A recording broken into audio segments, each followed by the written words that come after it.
अघि नै भनिसकेको छु कि राजनैतिक दलका नेताहरूले जिम्मेवारी पूर्वक नसोच्ने हो भने देश द्वन्द्वतर्फ जान सक्दछ र त्यो द्वन्द्वको अवस्थामा कांग्रेस, कम्युनिस्ट, मधेसवादी दलहरूको नियन्त्रणमा वा ती नेताहरूको हातमा परिस्थिति रहने छैन। परिस्थिति अन्तै जान्छ। त्यसकारणले ढिलो नगरिकन साझा व्यवस्था, साझा प्रणाली निर्माण गर्ने तर्फ लाग्यो। जहाँसम्म राज संस्था र हिन्दू राष्ट्रको कुरा छ, अब यो केवल राप्रपाको मात्रै एजेन्डा छैन। हिजो कठिन घडीमा राप्रपाले बोकेर हिँडे होला, तर अब यो आम नेपाली जनताको एजेन्डा बनिसकेको छ। कसैले चाहेर पनि नचाहेर पनि अहिले हिन्दू राष्ट्र र राज संस्थाको विषयमा प्रत्येक नेपालीको घर घरमा चर्चा हुन थालेको छ। राज संस्था कायम गर, राज संस्था कायम गर। यहाँ भनिन्छ धर्मनिरपेक्षता त संसारभरि छ भनेर। म भन्छु संसारको कुनै पनि देशमा धर्मनिरपेक्षता छैन। म दावाका साथ भन्छु। आज धर्मनिरपेक्ष भन्ने देशहरू, पाश्चात्य देशहरूले करोडौं खरोडौं खर्च गरेर उनीहरूका मिसनरीहरू, उनीहरूका धर्म परिवर्तन गर्ने मान्छेहरू करोडौं खर्च गरेर किन यहाँ पठाइरहेका छन्? के त्यही हो धर्मनिरपेक्षता? राज संस्था प्रतिगमनकारी होइन। हामी यो मुलुकको लोकतन्त्र जोगाउन, त्यो तहबाट निष्पक्ष निर्णय दिन, प्रजातन्त्रलाई रक्षा गर्न जोगाउनको लागि राज संस्था प्रतिगमन होइन, पुनर्स्थापना हुनुपर्छ भनेर हामी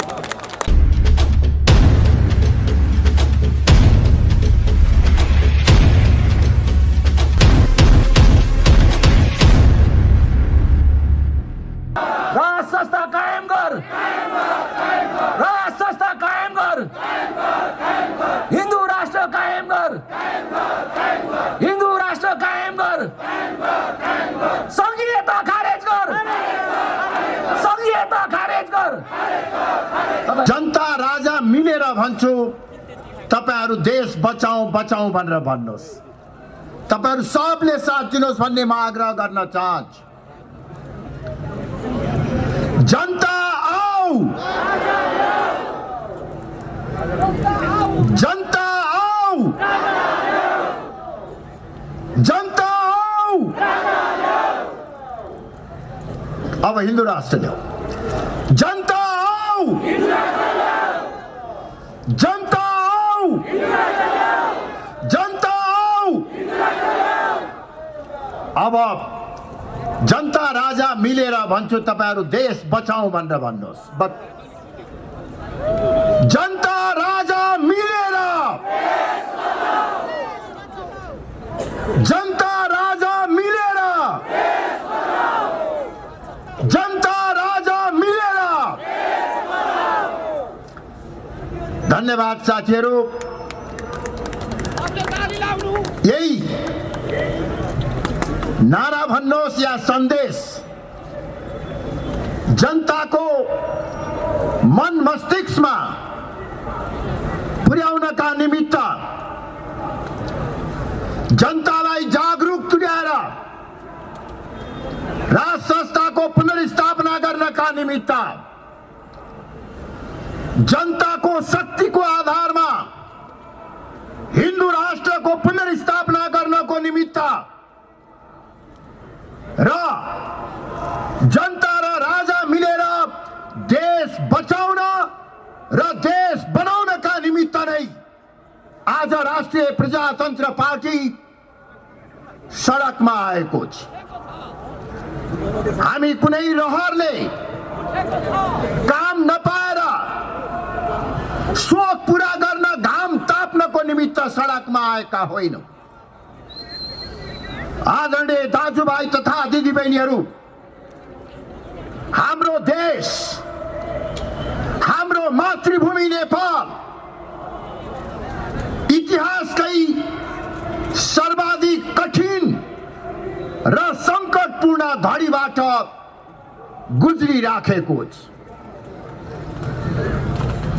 आम नेपाली दाजुभाइ तथा दिदीबहिनीहरूलाई साथी राखेर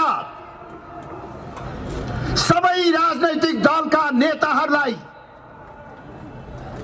विनम्रतापूर्वक आग्रह गर्न चाहन्छु,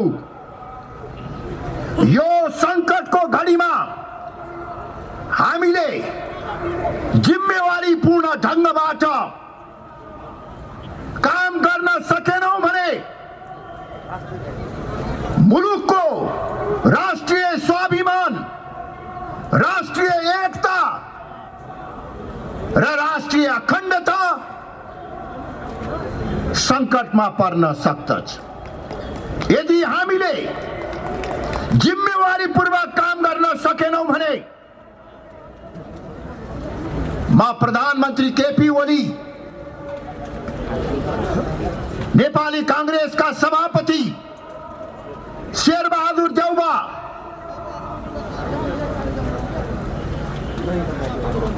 पूर्व प्रधानमन्त्रीहरू पुष्पकमल दाहाल प्रचण्ड, माधव कुमार नेपाल, जनता समाजवादी पार्टीका नेता बाबुराम भट्टराई, उपेन्द्र यादव लगायत सबैलाई सचेत गराउन चाहन्छु कि हामीले जिम्मेवारीपूर्वक काम गरेनौं भने आगामी दिनमा राजनैतिक दल र नेताको नियन्त्रणबाट देशको परिस्थिति बाहिर जान्छ। राजनैतिक दल र नेताहरूको हातबाट परिस्थिति नियन्त्रण भन्दा बाहिर जान सक्ने खतराका प्रारम्भिक संकेतहरू देखा परेका छन्। यसतर्फ सचेत रहनुहोस्। जिम्मेवारीपूर्वक काम गरेनौं भने आज हामी जुन पदमा छौं, पदबाट अलगिने मात्र होइन,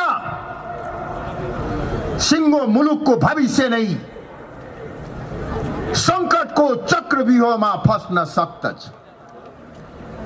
आदरणीय दाजुभाइ तथा दिदीबहिनीहरू, आज देशमा देखा परेको यो संकट तत्काल सिर्जना भएको होइन। तपाईं हामी सबैलाई थाहा छ, 14 वर्ष अगाडि देशमा आमूल परिवर्तन गर्ने, नयाँ नेपाल बनाउने, सदियौंको देखिको दास्ताबाट जनतालाई मुक्त तुल्याउने, नेपालको आर्थिक समृद्धि गर्ने भन्ने नाउँमा हामीले नेपालको प्राचीन कालदेखि कायम रहँदै आएको हिन्दू राष्ट्रको पहिचानलाई समाप्त पार्यौं। नयाँ नेपाल बनाउने नाउँमा नेपाल राष्ट्रको एकीकरण, आधुनिकीकरण र प्रजातन्त्रको निमित्त योगदान दिएको, राष्ट्रियता र एकताको प्रतीकको रूपमा रहेको राज संस्थालाई पाखा लगाउने काम गरियो। संघीयताको नाउँमा जातीय आधारमा नेपालीहरूलाई विभाजन गर्ने काम गरियो। चित्त नबुझे पनि नेपाली जनताले साथ दिए। हजारौंको संख्या जनता सडकमा उत्रेर आन्दोलनमा सहभागी भए, किनभने नयाँ नेपाल निर्माण हुन्छ, देशको विकास र समृद्धि हुन्छ भनेर जनताले राजनैतिक दल र नेताहरूको आह्वानलाई साथ दिए। तर आज 14 वर्षपछि हामी कहाँ आइपुगेका छौं? कहाँ जान भनेर हिँडेका थियौं र आज कहाँ आइपुगेका छौं? म यहाँ उपस्थित हुनुभएका आदरणीय दाजुभाइ तथा दिदीबहिनीहरू, टेलिभिजनबाट प्रत्यक्ष हेरिराख्नु भएका आदरणीय दाजुभाइ तथा दिदीबहिनीहरू मार्फत सम्पूर्ण 3 करोड नेपालीहरूलाई आग्रह गर्न चाहन्छु, कांग्रेस भएर होइन, कम्युनिस्ट भएर होइन, राप्रपा भएर पनि होइन, यो सबैभन्दा माथि हामी नेपाली हौ। त्यसकारण यदि तपाई हाम्रो मुटुमा अझ पनि नेपाल मातृभूमि धड्किराखेको छ भने आफ्नो छातीमा हात राखेर सोध्नुहोस्, 14 वर्ष अगाडि हामी कहाँ जान भनेर हिँडेका थियौं, हामीलाई कहाँ लाने भनेर हिँडाइएको थियो र आज हामी कहाँ आइपुगेका छौं। लोकतन्त्रको आवरणमा देशमा लुटतन्त्र कायम रहेको छ। चाहे त्यो व्हाइट बडी हवाईजहाज काण्ड होस्, चाहे त्यो 33 क्विन्टल सुन तस्करीको काण्ड होस्, कर छलीका काण्डहरू हुन्, ललिता निवास जग्गा खरिद काण्ड होस्, यस्ता धेरै काण्डहरू छ। कोरोनाकै बीचमा ओम्नी समूहसँग मिलेर देशलाई ब्रह्मलुट गर्ने काम गरियो। लोकतन्त्रको आवरणमा लुटतन्त्र कायम गरिएको, यही हो परिवर्तन। धर्मनिरपेक्षताको आडमा संगठित र योजनाबद्ध रूपमा लोभ लालच प्रलोभन देखाएर हाम्रो सनातन धर्ममाथि आक्रमण गर्ने काम भइराखेको छ। आदरणीय दाजुभाइ तथा दिदीबहिनीहरू, यो 10-12 वर्षको बीचमा 10औं लाख धर्म परिवर्तन गराइएको छ। धर्म परिवर्तनको निशानामा सबैभन्दा बढी आदिवासी, जनजाति र दलित समुदायका व्यक्तिहरू परेका छन्। नेपालको सदियौंदेखि कायम रहँदै आएको धार्मिक सांस्कृतिक पहिचानलाई समाप्त पार्ने काम भइराखेको छ। यही हो परिवर्तन। राज संस्थालाई पाखा लगाइयो, देश अभिभावक विहीन भयो, विदेशीको चलखेल तीव्र रूपले बढेर गएको छ। केही दिन अगाडि मात्रै नेपाल कम्युनिस्ट पार्टीको घर झगडा मिलाउनका निमित्त उत्तरतिरबाट हवाईजहाज चार्टर गरेर केही व्यक्तिहरू आए, कहिले दक्षिणबाट कहिले उत्तरबाट। नेपालको राष्ट्रिय स्वाभिमान,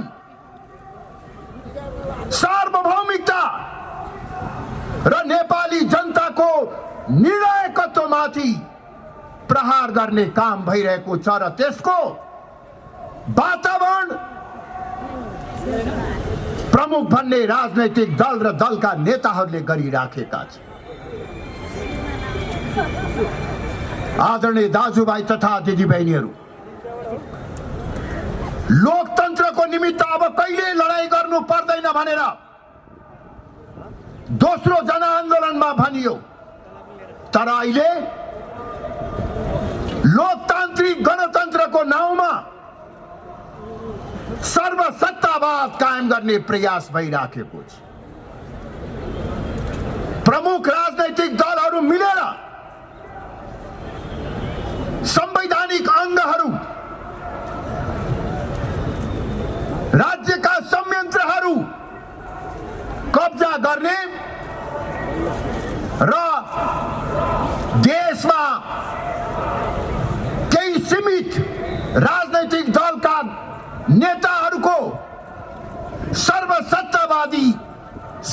कायम गर्ने प्रयास भइराखेको छ।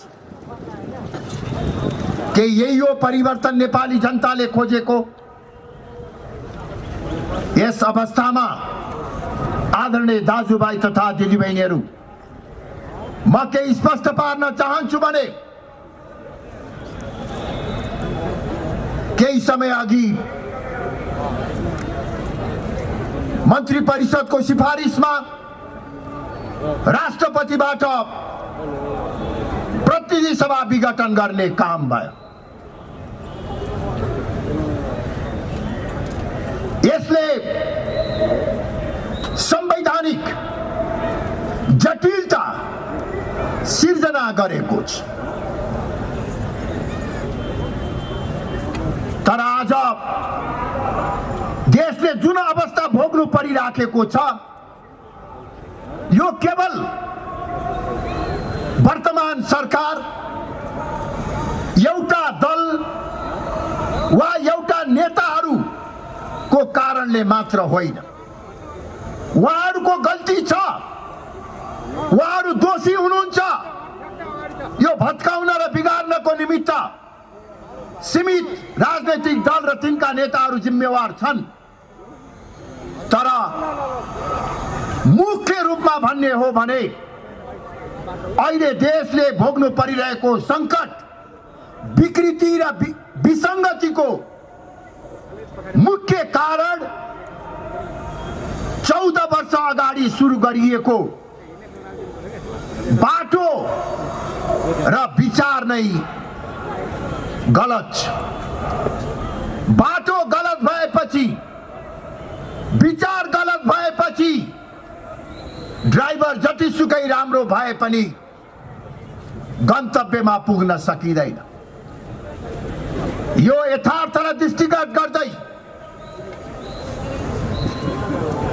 देशको वर्तमान संकटबाट मुक्तिको निमित्त अब नयाँ ढङ्गबाट अगाडि बढौँ भन्ने म सबै राजनैतिक दलहरूसँग आग्रह गर्न चाहन्छु। तपाईहरूले महान उपलब्धि भनेको गणतन्त्र, संघीयता र धर्मनिरपेक्षताको हामीले 14 वर्ष अभ्यास गरिसक्यौं। यो अभ्यासको अनुभवबाट पाठ सिकेर अब यस्तो राजनैतिक प्रणाली निर्माण गरौं जहाँ राजादेखि विप्लव माओवादीसम्म, कांग्रेस, कम्युनिस्ट, मधेसवादी सबै राजनैतिक दल र शक्तिहरू अटाउन सक्ने राजनैतिक प्रणालीको विकास गरौं। त्यो असम्भव छैन यदि हामीले देश र जनतालाई केन्द्रबिन्दुमा राखेर सोच्ने हो भने त्यो असम्भव छैन। यसैगरी नेपालको राष्ट्रिय पहिचानलाई कायम गर्नको निमित्त पूर्ण धार्मिक स्वतन्त्रता र समानता सहितको सनातन धर्म सापेक्ष हिन्दू राष्ट्र स्थापना गरौं। संघीयताको वर्तमान स्वरूप बारे पुनरावलोकन गरौं। हामीले राज संस्थाको कुरा गरेर निरंकुश राजतन्त्रको कुरा गरेको होइन। हामीलाई थाहा छ अहिले देशमा ठूलो संख्यामा गणतन्त्र पक्षधर जनताहरू पनि छन्, परिवर्तनकारीहरू पनि छन्। त्यसर्थ हामीले परिकल्पना गरेको राज संस्था, परिवर्तनकारी शक्ति, गणतन्त्रवादीहरूलाई पनि चित्त बुझ्ने राज संस्था सहितको लोकतन्त्रको कुरा गरेका। शासन जनताले गर्ने, जनताको प्रतिनिधिले गर्ने। देशको अभिभावक, राष्ट्रिय एकता र प्रतीकको रूपमा राज संस्था राष्ट्र प्रमुखका रूपमा रहने यो मध्यमार्गी अग्रगामी विचार नै नेपालको राष्ट्रिय सुरक्षा र समृद्धिको ग्यारेन्टी हो। म गणतन्त्रवादी साथीहरूलाई पनि निवेदन गर्न चाहन्छु, राज संस्था कायम गर्दाखेरि तपाईहरूले आत्तिनुपर्ने, विचलित हुनुपर्ने जरुरी छैन। राजतन्त्रवादी शक्ति र लोकतान्त्रिक शक्तिहरूको बीचको एकताले नै प्रजातन्त्र बलियो हुन्छ, जनता बलियो हुन्छन्, देशमा शान्ति र स्थायित्व कायम हुन्छ। अन्यथा निषेधको राजनीति गर्ने हो भने देशमा दिगो शान्ति र समृद्धि कायम हुन सक्दैन। तपाईहरूले हिजो गणतन्त्रको कुरा गर्दा, लोकतन्त्रको कुरा गर्दा राज संस्थालाई निषेध गर्नुभयो, धार्मिक स्वतन्त्रताको कुरा गर्दा हिन्दू राष्ट्रको पहिचानलाई निषेध गर्नुभयो। अब निषेधको राजनीति होइन, समावेशी सबै नेपाली अटाउने साझा व्यवस्थाको निर्माण गरौँ। यसको निमित्त हामीले केही दिन अगाडि 77 जिल्ला प्रशासन कार्यालय मार्फत सरकार प्रमुख प्रधानमन्त्रीलाई ज्ञापन पत्र दिएका छौं। हिन्दू राष्ट्र र राज संस्थाको पुनर्स्थापना लगायतका विभिन्न मागहरू पूरा गर्नका निमित्त सर्वपक्षीय सम्मेलनको आयोजना गरौं। जुन सर्वपक्षीय सम्मेलनमा राजाका प्रतिनिधि लगायत विप्लव माओवादीका प्रतिनिधिहरू र अहिले राष्ट्रिय राजनीतिमा क्रियाशील सबै राजनीतिक दल, नागरिक समाज र बुद्धिजीवी वर्गहरूको प्रतिनिधित्व हुनेछ र त्यो सर्वपक्षीय सम्मेलनबाटै हामीले नेपाली संस्करणको मौलिक प्रजातन्त्रको स्थापना गर्न सक्दछ। यदि समयको यो मागलाई, जनताको यो भावना र चाहनालाई सम्बोधन नगर्ने हो भने अब फेरि देश द्वन्द्वतर्फ जान सक्दछ। मैले अघि नै भनिसकेको छु कि राजनैतिक दलका नेताहरूले जिम्मेवारी पूर्वक नसोच्ने हो भने देश द्वन्द्वतर्फ जान सक्दछ र त्यो द्वन्द्वको अवस्थामा कांग्रेस, कम्युनिस्ट, मधेसवादी दलहरूको नियन्त्रणमा वा ती नेताहरूको हातमा परिस्थिति रहने छैन, परिस्थिति अन्तै जान्छ। त्यसकारणले ढिलो नगरिकन साझा व्यवस्था, साझा प्रणाली निर्माण गर्ने तर्फ लागौं। जहाँसम्म राज संस्था र हिन्दू राष्ट्रको कुरा छ, अब यो केवल राप्रपाको मात्रै एजेन्डा छैन। हिजो कठिन घडीमा राप्रपाले बोकेर हिँडे होला, तर अब यो आम नेपाली जनताको एजेन्डा बनिसकेको छ। कसैले चाहेर पनि नचाहेर पनि अहिले हिन्दू राष्ट्र र राज संस्थाको विषयमा प्रत्येक नेपालीको घर घरमा चर्चा हुन थालेको छ, बहस हुन थालेको छ।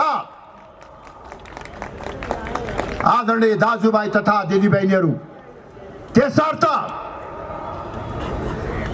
यदि हिन्दू राष्ट्र र राज संस्थालाई पुनर्स्थापित गर्ने, संघीयतालाई पुनरावलोकन गर्ने साहसिक काम को थालनी नगर्ने हो भने जनताले सडकबाटै आफ्ना मान्यताहरूलाई स्थापित गर्नुपर्ने परिस्थिति निर्माण हुन्छ र राप्रपा त्यसको निमित्त पनि तयार भएर आएको कुरा म सम्बन्धित सबैलाई जानकारी गराउन चाहन्छु। हामी यो देश बचाउनका निमित्त, यो देश बनाउनका निमित्त, प्रजातन्त्रलाई बलियो बनाउनका निमित्त राष्ट्रियतालाई बलियो बनाउनका निमित्त, नेपाली जनताको आर्थिक समृद्धिका निमित्त आवश्यक पर्यो भने मर्न मार्नको निमित्त पनि तयार भएर अब सडकमा आएका छौँ। हामीले टाउकोमा कफन बाँधेर आएका छौँ।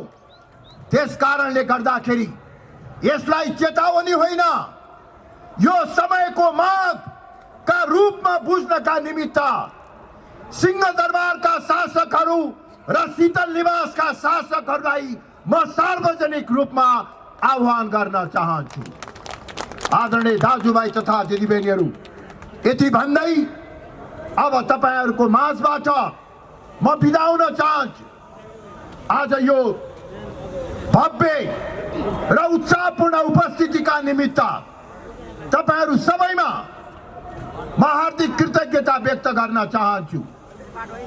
आजको यो सभामा हिन्दू बुद्धिस्टहरू मात्र होइन, नेपालमा शान्ति र स्थायित्व चाहने धेरै ठुलो संख्यामा मुस्लिम, क्रिस्चियन धर्मावलम्बी दाजुभाइ तथा दिदीबहिनीहरू पनि आउनु भएको छ। यो कुनै एउटा धर्मको, जातिको, नस्लको विषय होइन। यो राष्ट्रको पहिचानको रक्षा, राष्ट्रको रक्षाको कुरा हो। जब देश सङ्कटमा पर्दछ, जब धर्म सङ्कटमा पर्दछ, जब पहिचान सङ्कटमा पर्दछ, त्यो बेला पार्टी भन्दा माथि उठेर देश, जनता, प्रजातन्त्र र आफ्नो पहिचानको निमित्त, रक्षाका निमित्त लाग्नु पर्दछ। लाग्नको निमित्त तयार छौं भन्ने अभिव्यक्ति आजको यो जनप्रदर्शनले दिएको छ। सम्पूर्ण साथीहरू जसले यो प्रदर्शन आयोजनाको निमित्त रात दिन नभनिकन पूर्व मन्त्री बुद्धिमान तामाङको नेतृत्वमा काम गर्नुभयो, तपाईहरू सबलाई धेरै धेरै धन्यवाद दिँदै म बिदा हुन चाहन्छु। तर दुर्भाग्यको कुरा साथीहरू, आज 3 वर्ष बितेपछि संविधानले स्थिरता खोज्दा खोज्दै नेपाली जनताले साम्यवादी पार्टीलाई बहुदल आएपछि सबभन्दा ठुलो बहुमत दिँदै अहिले आएर त्यो पार्टीले संसद विघटन गर्यो। अहिले आएर त्यो पार्टी पर्रक्क फुटेर 2 टुक्रा भएको अवस्था हामीले साथीहरू, साम्यवादी पार्टी मात्रै 2 फ्याक्ला भएको होइन। अहिले गएर पुरानो एमाले पनि 2 टुक्रा भएर बसेको हाम्रो अगाडि देखिन्छ। तसर्थ साथीहरू, हाम्रो अगाडि एउटा ठुलो चुनौती र समस्या आएको छ। यो मुलुकको संविधानले स्थिरता खोज्ने, नेपाली जनताले स्थिरता खोज्ने, तर जो दलले त्यो जनादेश प्राप्त गर्यो त्यो दलले ठ्याक्क मुलुकलाई लगेर अस्थिरताको चक्रव्यूहमा फसाउने काम अहिले भयो साथीहरू। अब नेपाली जनता के भनिरहेको छ भने यसरी मुलुक चल्दैन। यो मुलुक चलाउने हो भने यसलाई स्थिरता दिनु पर्दछ। रामको सट्टा श्याम ल्याएर पुग्दैन। अब अगाडि बढ्ने भए यो मुलुकलाई, यो मुलुकको प्रजातन्त्रलाई एउटा दिगो दिशा दिने भए, एउटा स्थिर आधार दिने हो भने यो मुलुकलाई हिन्दू राष्ट्रको, हिन्दू संस्कृतिको जगमा नबसाली कुनै हालतमा स्थिरता प्राप्त हुँदैन।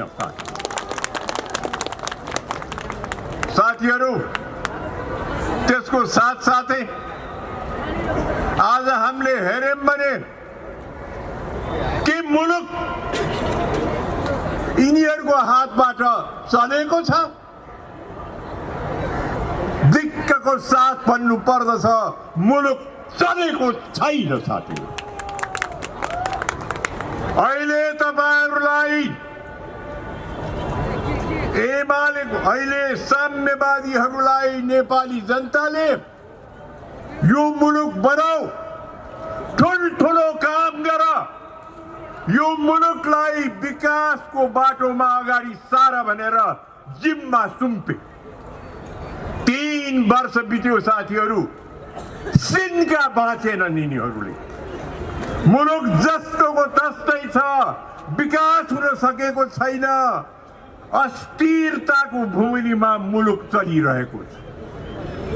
हरेक दिशामा तपाईले हेर्नुस्, यत्रो ठुलो रोगको महामारी यो मुलुकमा आइरहेको छ। तर यो महामारीलाई नियन्त्रण गर्ने कुनै ठीक बाटो र नीति यो सरकारले ल्याउन सकेको छैन। नेपाली जनता महामारीको शिकार भएर बस्नु परेको अवस्था छ। अघि भर्खर मेरा मित्रहरूले काण्डको कुरा गरे। यो मुलुकलाई समृद्धि र सुशासन दिन्छु भनेर नेपाल कम्युनिस्ट पार्टीले दिङ हाकेर अगाडि बढेको थियो साथीहरू। तर के भयो? यो मुलुकमा काण्डै काण्ड गयो। ट्रान्सपेरेन्सी इन्टरनेसनल भन्ने संस्थाले एसियाको सबभन्दा भ्रष्ट मुलुक यही हो भनेर ठहरायो साथीहरू। सरकार के गरिरहेको छ? टुल हेरेर बसिरहेको छ। सरकारको तर्फबाट यो अवस्थाबाट नेपाललाई मुक्ति दिने कुनै बाटो अगाडि सारेको अवस्था छैन साथीहरू। ठीक प्रतिकूल यी व्यक्तिहरूले जसले घर घरमा सिंहदरबार पुर्याउँछु भनेको थिए, अहिले केन्द्रमा भ्रष्टाचार सीमित नगरेर वडासम्म घरसम्म भ्रष्टाचार पुर्याएका थिए। 3 तहको सरकारको बेहोर्नै नसक्ने करको भार तिरेर नेपाली जनता अहिले जीवन व्यतीत गर्नु परेको दुर्दशा छ साथीहरू। हामीले अहिलेको यो सम्पूर्ण अवस्थाबाट कसरी मुलुक अगाडि बढिरहेको छ भनेर हेर्यौं भने कस्तो हाई सन्चो छ साथीहरू भने प्रधानमन्त्रीले एक दिन खुरुक्क खल्तीबाट अध्यादेश निकाल्छ। त्यो अध्यादेश राष्ट्रपतिका पुर्याउँछ। नपुग्दै तुरन्त त्यो अध्यादेशले स्वीकृति पाउँछ। अनि 4-5 दिनपछि त्यो अध्यादेश त मैले गल्ती गरेछु, त्यो त खारेज गरिदिनुस् भनेपछि तुरन्तै खारेज हुन्छ। 3-4 महिना बित्छ साथीहरू, अनि ठ्याक्कै त्यही अध्यादेश आउँछ। कस्तो मजाक प्रणाली! प्रधानमन्त्रीले खत्तीबाट अध्यादेश झिक्यो, लौ भन्ने बित्तिकै राष्ट्रपतिले स्वीकृति दियो, खारेज गर भनेपछि तुरुन्तै खारेज गर्यो। के यस्तो राष्ट्र प्रमुखको शासन नेपालले बेहोर्न सक्छ? सक्दैन साथीहरू। यो मुलुक चलाउने हो, यो मुलुकलाई दिगो लोकतन्त्र दिने हो। लोकतान्त्रिक प्रणालीलाई राम्रो अभिभावक चाहिने हो भने दलको प्रतिनिधिबाट चल्दैन साथीहरू। लोकतन्त्र बचाउनको लागि, लोकतन्त्र रक्षा गर्नको लागि एउटै अभिभावक सम्भव छ, त्यो हो राज संस्था। अब राज संस्था भन्यो कि एउटा चलन छ, प्रतिगमन भनेर भन्छ।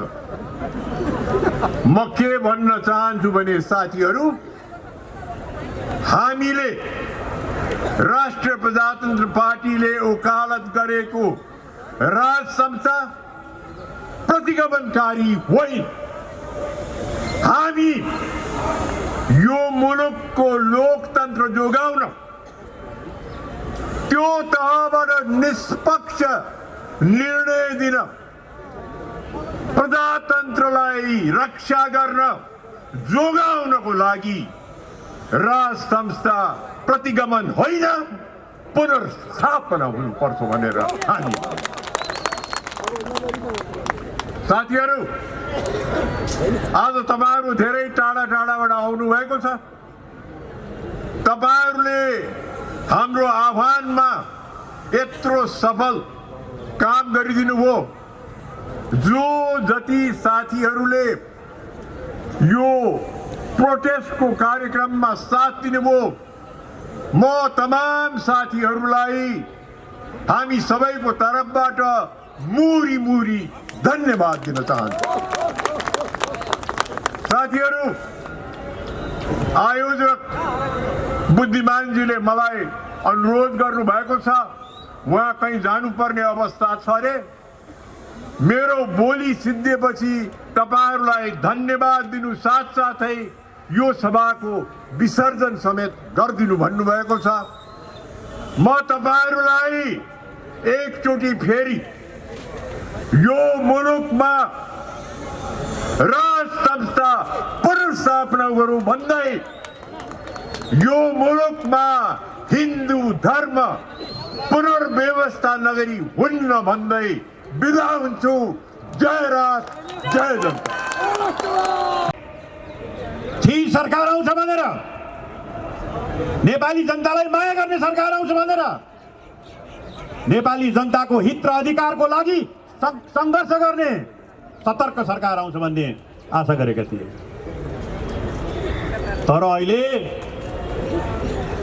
3 वर्ष नबित्दै ठीक सरकार होइन, सरकार अस्थिर भएको छ। प्रधानमन्त्रीले भङ्ग गर्नु भएको छ, संसद भङ्ग गर्नु भएको छ।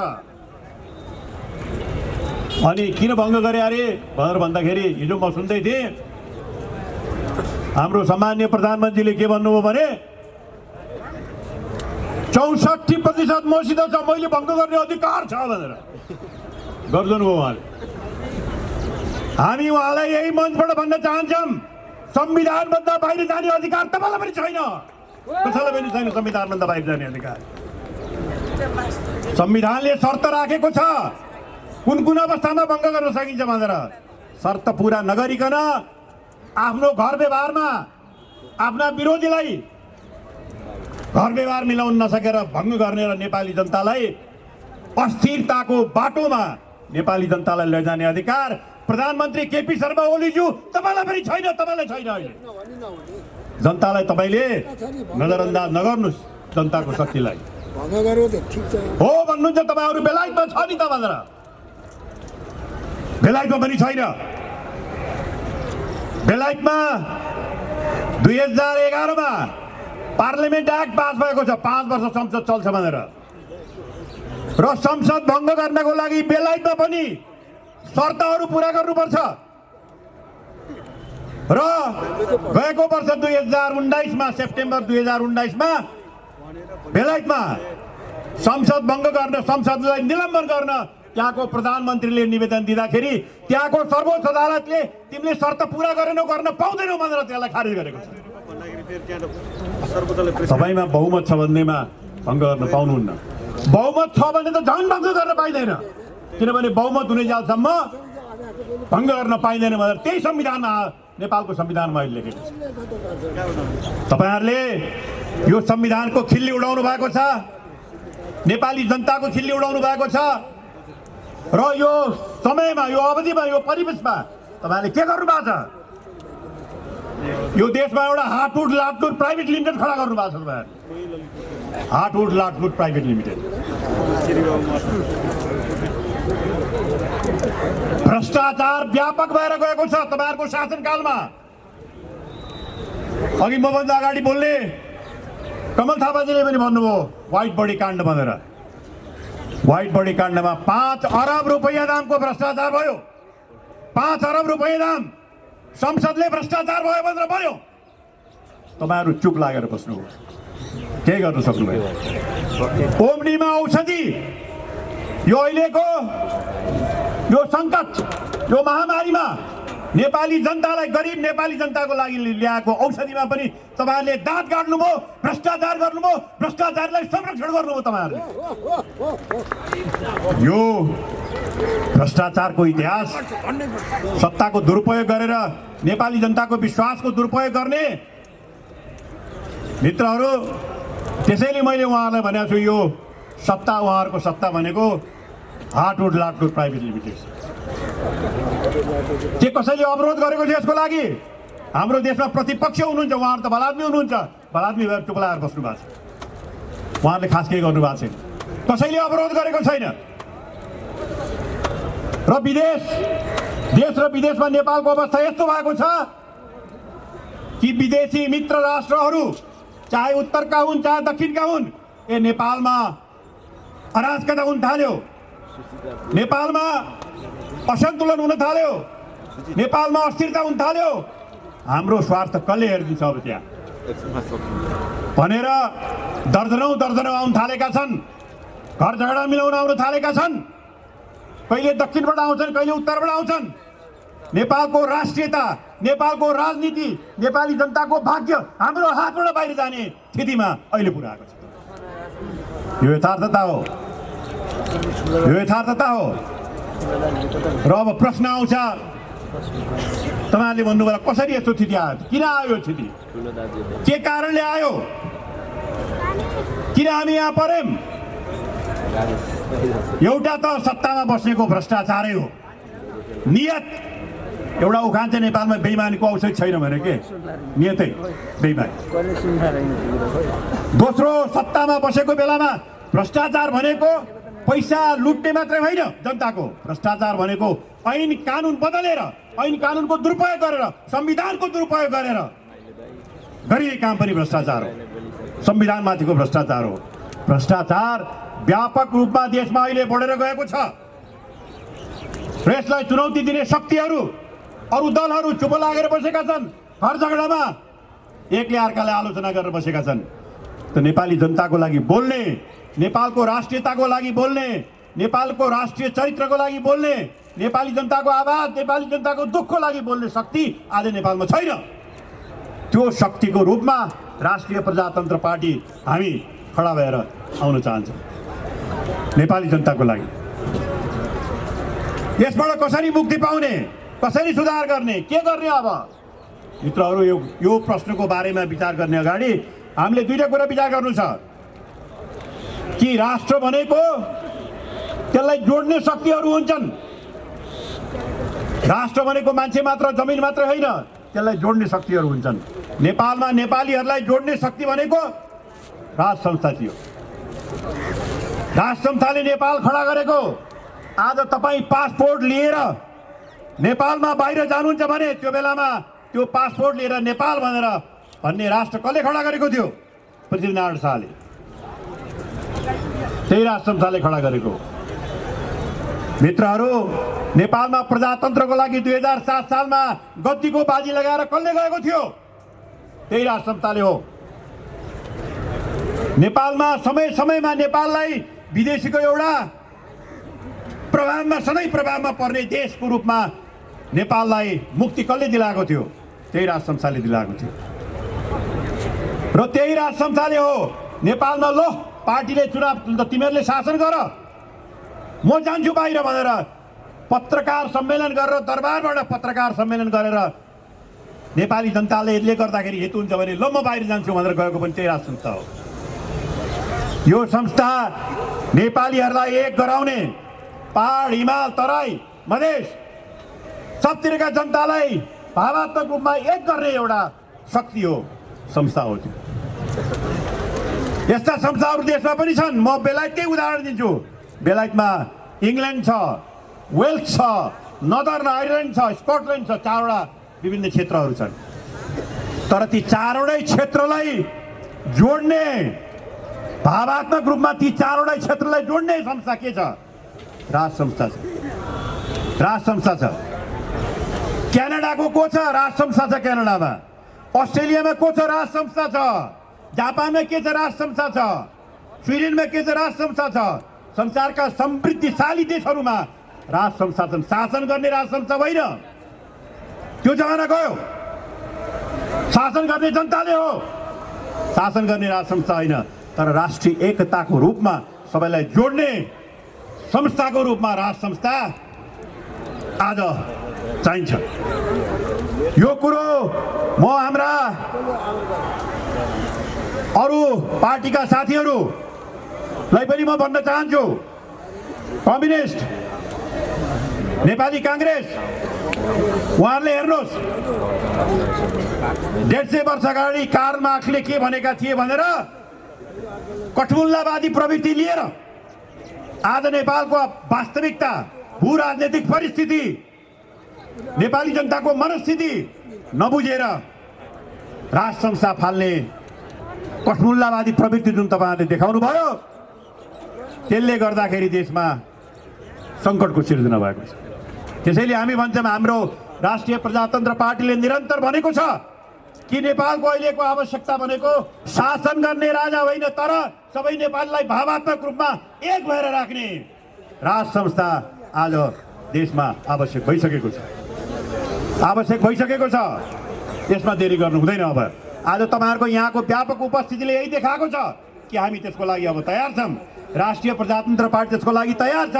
र म अरू दलहरूलाई पनि भन्न चाहन्छु, तपाईँहरू आफ्ना पूर्वाग्रहहरू छोड्नुहोस्। एकपटक राष्ट्रको हितलाई हेर्नुहोस्, यो देशको हितलाई हेर्नुहोस्, यो माटोको माया गर्नुहोस्, नेपाली जनताको हितलाई हेर्नुहोस्। पूर्व मेचीदेखि महाकालीसम्म, हिमालदेखि तराईसम्म विभिन्न जात जाति सङ्ख्या सबको हितलाई हेर्नुहोस्। त्यसलाई जोड्ने संस्थाको रूपमा राज संस्थालाई कायम गर्नु, यो म उहाँहरूलाई पनि अनुरोध गर्न चाहन्छु। यो नेपालको जग हो, नेपालको राष्ट्रिय एकताको जग हो। यो जग हो, यसलाई जगलाई मास्नु हुँदैन। अर्को हाम्रो जग भनेको, नेपालको राष्ट्रिय एकताको जग भनेको के? हाम्रो धर्म, हाम्रो संस्कृति 5000 वर्ष पुरानो, 5000 वर्ष पुरानो धर्म हिन्दू धर्म हो। हिन्दू र बुद्ध धर्मको सम्मिश्रण भएको ओमकार परिवार 94% भएको देश हो यो धर्म र संस्कृतिलाई धर्मनिरपेक्षताको नाममा जुन किसिमबाट कुल्चने प्रयास भएको छ अहिले, त्यसलाई हामी स्वीकार गर्दैनौँ। यहाँ भनिन्छ धर्मनिरपेक्षता त संसारभरि छ भनेर। म भन्छु संसारको कुनै पनि देशमा धर्मनिरपेक्षता छैन। म दावाका साथ भन्छु। आज धर्मनिरपेक्ष भन्ने देशहरू, पाश्चात्य देशहरूले करोडौँ खरोडौँ खर्च गरेर उनीहरूका मिसनरीहरू, उनीहरूका धर्म परिवर्तन गर्ने मान्छेहरू करोडौँ खर्च गरेर किन यहाँ पठाइरहेका छन्? के त्यही हो धर्मनिरपेक्षता? अर्काको देशमा गएर त्यहाँको संस्कृति, त्यहाँको धर्मलाई उखाड्न खोज्नु, के त्यही हो धर्मनिरपेक्षता? धर्मनिरपेक्षताका प्रवर्तक हाम्रा मित्रहरूलाई म भन्न चाहन्छु के भने, यो हामी धर्म सापेक्षता, नेपालको पहिचान सबै धर्मलाई सम्मान गर्दै सबै धर्मप्रति समभाव दृष्टिकोण राखेर अगाडि लैजाने नेपालको धर्म सापेक्षता, सनातन हिन्दू राष्ट्रको जुन पहिचान हो, यो हाम्रो राष्ट्रलाई एक गराउने जग हो। हाम्रो राष्ट्रको भावात्मक एकता ल्याउने आधार हो। यो दुईटा आधारलाई हामीले खुवाउनु हुँदैन, यो दुईटा आधारलाई हामीले छोड्नु हुँदैन। र तेस्रो मित्रहरू, अब हामीले देशमा यो हाटुट लाटुट गर्ने कम्पनीहरूलाई नियन्त्रण गर्नै पर्छ। अब जनताको स्तरबाट नियन्त्रण गर्नुपर्छ हाटुट लाटुट कम्पनीलाई। र यसको लागि हामीले एउटा चुनौती दिएका छौँ राष्ट्रिय प्रजातन्त्र पार्टीको तर्फबाट। हामीले चुनौती के दिएका छौँ भने, तपाईँहरूमा हिम्मत छ भने नेपाली काङ्ग्रेसका नेता, एमालेका नेता कहाँ कहाँ हुनुहुन्छ?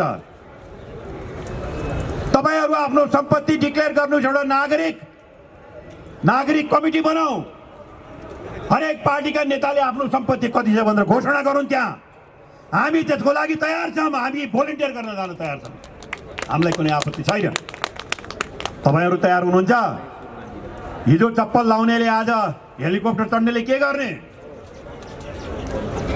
तपाईहरु तयार हुनुहुन्छ? तर नेपाली जनताले खोजेको त्यही हो। देखाउनुस् नेपाली जनतालाई कि तपाईँ नेपाली जनताको श्रम, नेपाली जनताको पसिना, नेपाली जनताको स्रोत, नेपाली जनताको साधनमा तपाईँ डुबुल्की मार्नुहुन्न भन्ने कुरा कसरी तपाईँ देखाउन सक्नुहुन्छ? अहिलेसम्म देखाउनु भएको छैन। तपाईहरूले नेपाली जनताको स्रोत साधनको दुरुपयोग गर्नुभएको छ। तपाईहरूले प्रशासनलाई नेपालको प्रशासनलाई तपाईहरूले आठपरियाको प्रशासन गराउनु भएको छ। पहिले जानीय शासनको बेलामा आठपरिया भनेर भन्थे नि, आठपरियाको प्रशासन गराउनु भएको छ। तपाईलाई थाहा छ यो स्वास्थ्य मन्त्रालयमा मात्र 2 वर्षमा 46 सचिव बदलिसक्यो। एक हप्तामा सचिव बदलिन्छ। कर्मचारी भनेको त नोकर हो। यो हाम्रो आठपरिया हो। यो सामन्ती मनस्थिति लिएर अनि आफूलाई अग्रगमन भन्ने वास्तवमा नेपालको अहिलेको परिप्रेक्ष्यमा सोच, विचार र चिन्तनले मलाई भन्न बडो दुःख लाग्छ कि आजका शासकहरू वास्तवमा प्रतिगमनका उदाहरण भएका छन्। प्रतिगमनका उदाहरण भएका छन्। मित्रहरू, के भ्रष्टाचार गर्नु अग्रगमन हो? के भ्रष्टाचार गरेको भनेर प्रमाण दिँदाखेरि त्यसलाई नखोज्नु अग्रगमन हो? के भ्रष्टाचारलाई संरक्षण गर्नु अग्रगमन हो? होइन, यो त प्रतिगमन हो। यही प्रतिगमन अहिलेका सत्ताधारीहरूले गरिरहेका छन्। राष्ट्रिय प्रजातन्त्र पार्टी यसको विरुद्ध हामी आवाज उठाउनेछौँ। मेचीदेखि महाकाली, हिमालदेखि तराईका गरिब जनताको लागि, जनजाति, आदिवासी, मधेसी जसको अधिकारलाई अझ सुनिश्चित हामीले गर्नु छ, जसलाई अझ बढी मौका दिनु छ, समानुपातिक प्रतिनिधित्वको आधारमा उनीहरूलाई शासनमा ल्याउनु छ। हामीले यो चुनौतीलाई अहिलेका शासकहरूले सामना गर्न सकेका छैनन्, लिएका छैनन्। आफ्नै मान्छे चाहिन्छ। अख्तियार दुरुपयोगमा को चाहियो? आफ्नो मान्छे। भोलि मैले गरेको भ्रष्टाचारमा केही नबोलिदिने।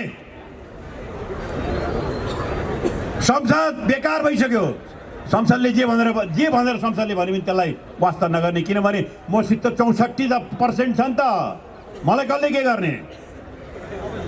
संसद बेकार, अख्तियार दुरुपयोग बेकार, सबै बेकार, सबै संवैधानिक अङ्गहरू बेकार। अनि एउटा कार्यकारी मात्रै रहेर अधिनायकवाद। यो देशमा अर्को नयाँ श्री 3 को जन्म नि अब। यो देशमा फेरि अर्को कतिवटा छोटे राजालाई हामीले पाल्ने। मित्रहरू, यो यथार्थताले गर्दा नेपालीहरूमा पीडा आएको छ। अहिले नेपालीहरूमा आक्रोश आएको छ, नेपालीहरूमा दुःख आएको छ र बाटोको खोजीमा छन्। त्यसैले अब एउटा नयाँ उदारताको आवश्यकता भएको छ। त्यसैले यो परिस्थितिसित मुकाबला गर्नको लागि हरेक पार्टीका साथीहरूलाई जहाँ हुनुहुन्छ उहाँहरू काम गर्न चाहनुहुन्छ, राम्रो मान्छेहरू हुनुहुन्छ हरेक पार्टीमा, हरेक पार्टीका साथीहरूलाई म के भन्छु भने यो परिस्थितिसँग मुकाबला गर्नको लागि तपाईहरुको मनस्थिति बदल्नु छ। अब हिजो एउटा शास्त्रीय किताबमा मार्क्सले के भनेका थिए, युरोपको सन्दर्भमा के भनेका थिए भन्ने कुराको त्यसको एउटा दिमागमा राखेर घोडाको पट्टा लगाएको जस्तो वैचारिक रूपमा अन्धो भएर नहिँड्नुहोस्। किन वैचारिक त स्खलन त भइसक्नु भएको छ तपाईहरु वैचारिक रूपमा। त अब के गरेर राष्ट्रलाई समेटेर लैजान सकिन्छ? के गरेर सबै शक्तिहरूलाई हामीले समेटेर लैजान सकिन्छ? के गरेर राष्ट्रिय एकता ल्याउन सकिन्छ? के गरेर त्यो हिमालमा बस्ने नेपाली होस् अथवा पहाडमा बस्ने नेपाली होस् अथवा मधेसमा बस्ने नेपाली होस्, उनले यो महसुस गरोस् कि राज्यले मलाई समान रूपमा हेरेको छ, राज्यले म प्रति विभेद गरेको छैन, राज्यले मलाई अन्याय गरेको छ भन्ने कुराको अनुभूति कसरी दिलाउने? त्यो काम गर्नको लागि हाम्रो निवेदन छ उहाँहरूलाई, नेपालमा एकताको प्रतीकको रूपमा रहेको राष्ट्र संस्थालाई कायम गरौँ। नेपालको पहिचान सनातन धर्म हिन्दू राष्ट्रको रूपमा नेपालको पहिचानलाई कायम गरौँ। भ्रष्टाचारी जहाँ छन् तिनीहरूमाथि कारबाही गर्नुहोस् र त्यसको लागि उदाहरणको लागि तपाईँहरू जो सत्तामा बस्नु भएको छ सबभन्दा पहिले तपाईँको इमानदारीको प्रदर्शनको रूपमा देखाउनुहोस् आफ्नो सम्पत्ति। ल म घोषणा गरेर ल म हेर्छु, ल मेरो सम्पत्ति हेर भनेर तपाईँ सम्पत्ति छानबिन गर्न तयार हुनुहोस्। यो बाटोमा जाउँ। एकले अर्कोलाई हिन्नति गर्ने मात्रै पनि होइन, देश त हामी सबैले मिलेर बनाउनु छ। होइन भने यो देश, हाम्रो देश हामीले सम्हाल्न सकेनौँ भने हाम्रो हातबाट फुस्केर विदेशीको हातमा जाने।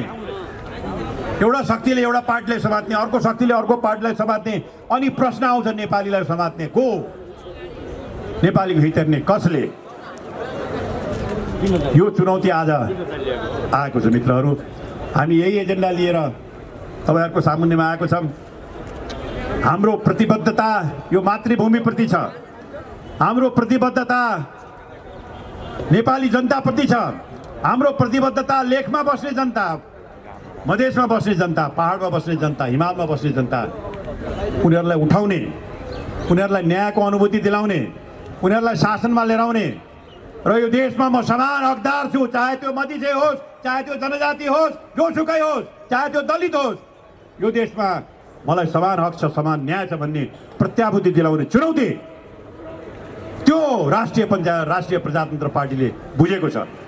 त्यसैलाई प्राप्त गर्नको लागि हामी सङ्गठित रूपमा देशव्यापी रूपमा हामी जानेछौँ। यो हाम्रो धर्म हो, यो हाम्रो प्रतिबद्धता हो, यो हाम्रो कर्म हो र यो हाम्रो भविष्यको मार्गदिशा। यस काममा मित्रहरू तपाईँहरू सबैको साथ रहोस्, यही कुरा म तपाईँहरूलाई निवेदन गर्दै आज यसरी आउनुभयो यसको लागि फेरि पनि दिलैदेखि धन्यवाद दिँदै हाम्रा पार्टीका आयोजक मित्रहरू जसले यो गठन गर्नु, जसले यो योजना गर्नुभयो, बुद्धिमान तामाङजी लगायतका सबै साथीहरूलाई धेरै धेरै धन्यवाद दिँदै म बिदा हुन्छु। जय राष्ट्र, जय जनता।